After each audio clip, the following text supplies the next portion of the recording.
Welcome back on the Astrology for Beginners, right? On the continuous videos.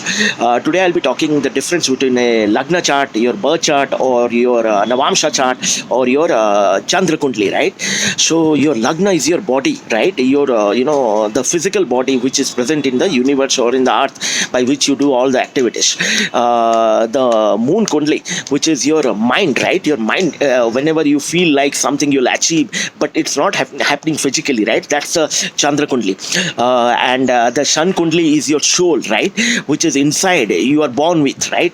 Don't forget to subscribe to my channel. If you are looking for personal consultation, solutions, guidance, and remedies, see the description links and comments below. So I was talking on the Chandra Kundli versus Soul Kundli versus, the body, the Lagna chart, right? So basically, the body is getting affected. The body is in a trouble or in a crisis or in a big challenge or in a big